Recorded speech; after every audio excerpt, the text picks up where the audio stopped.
How's it going, guys? Real quick, just don't forget to like, share, subscribe. I'm going to start putting out daily videos for everybody. I want to start doing more content because there's just way too much stuff happening to jam it into a few videos. We need more voices out there, so please like, share, subscribe. Today we're going to get into something that you guys might have seen or heard about a week or so ago. This is the New York Post. They covering a survey that came to the conclusion that 1 in 4 adults in the U.S. has contemplated suicide during the pandemic. And they confirmed that 1/4 of adults 18 to 24 has seriously contemplated suicide in the last 30 days, confirming our fears about these lockdowns. What started off as 15 days to slow the spread has turned into stay home indefinitely until we get a vaccine that might not even work. And now, as we can see, it's hurting our young people. And in 2 weeks, it's going to go even further and start hurting the kids. Because in 2 weeks, we're supposed to be starting school up again. Now, by now, everybody should know that, first of all, remote learning was an abysmal failure. It was an abysmal failure, and that's not... Let's be clear, that was not the fault of the teachers. They only had a little bit of time to implement it. It was just supposed to be temporary. That was the whole point of it. Okay, but it was not nearly as good as in person. Okay? Secondly, everybody also should know that COVID is far less dangerous for children than it is for adults. That should be common knowledge by now. If you're doing your due diligence and you're staying informed.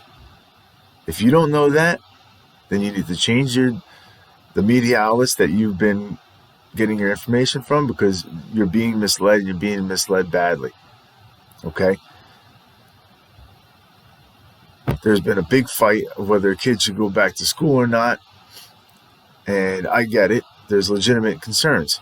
Anything that's somewhat dangerous to children should be raising red flags for everybody.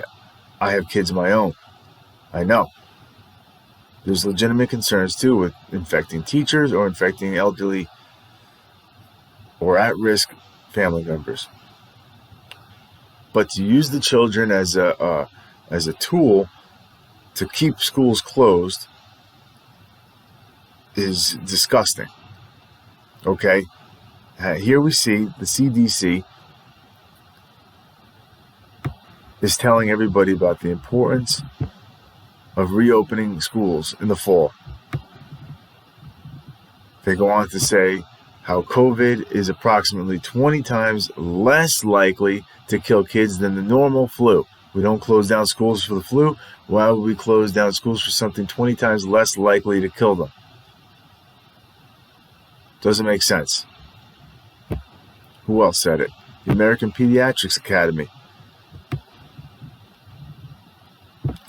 They say, we recognize that children learn best when physically present in the classroom. But children get much more than academics at school. They also learn social and emotional skills at school, get healthy meals and exercise, mental health support, and other services that cannot be easily replicated online. So right there's a whole mess of reasons why kids need to be in school.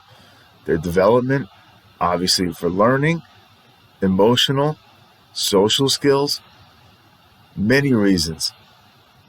We already saw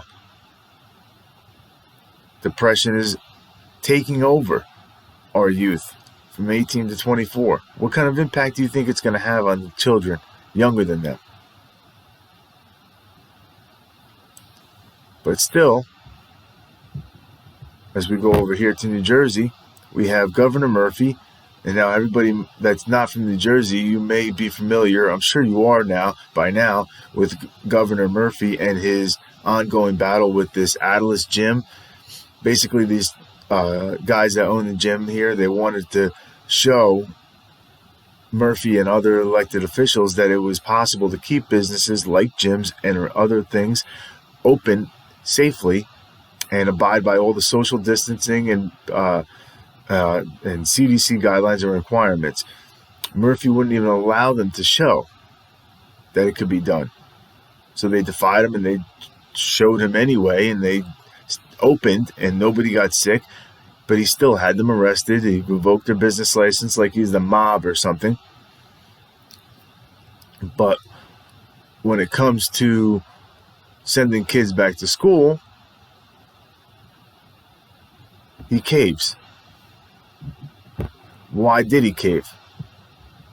In case anybody was wondering, teachers' unions happen to be some of the Democratic politicians' largest donors, and the NJEA is no exception.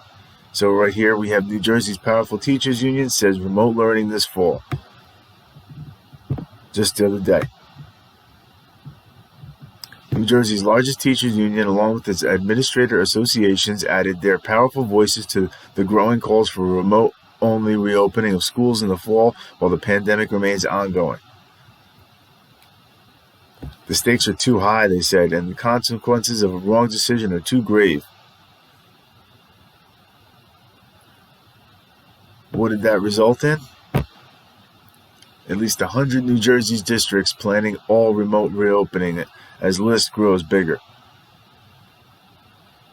So Governor Murphy allowed the school districts to reopen regionally and pick and choose if they want to stay home or not.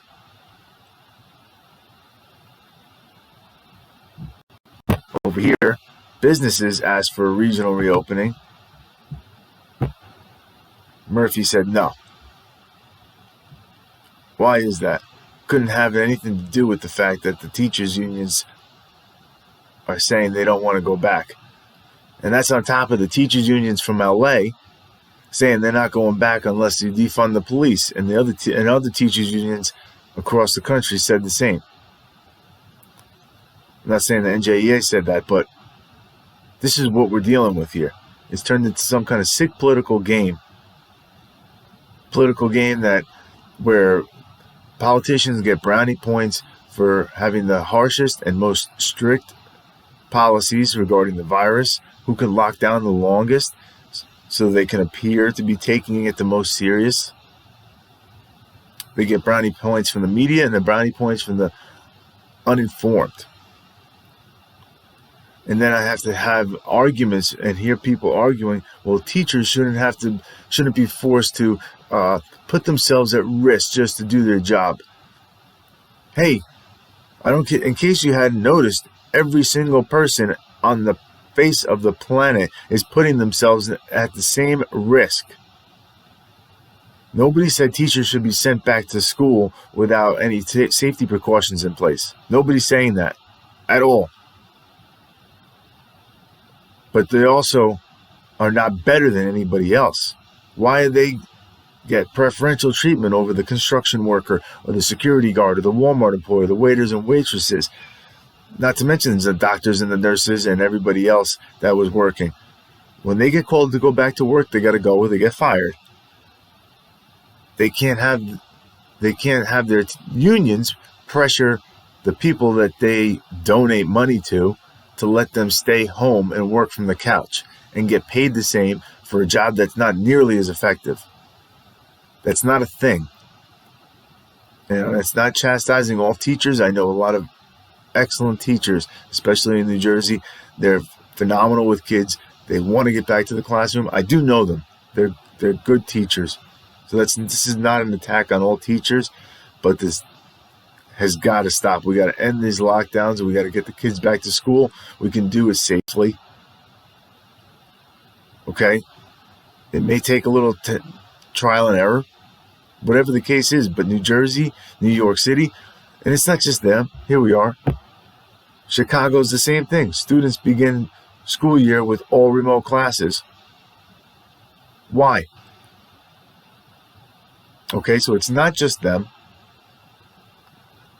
but we got to get them back to school. And then we got to let their parents get back to work.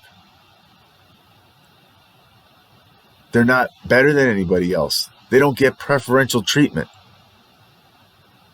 You think people are going to be able to pay their property taxes and the taxes that pay the teachers' salaries if they can't get back to work? But you can work from the couch? Teachers can work from the couch and the kids just don't log in into the virtual learning, and then it just turns into another disaster like it was before the summer. We can't have it. Okay? If you agree, like and share this video, guys. Thank you.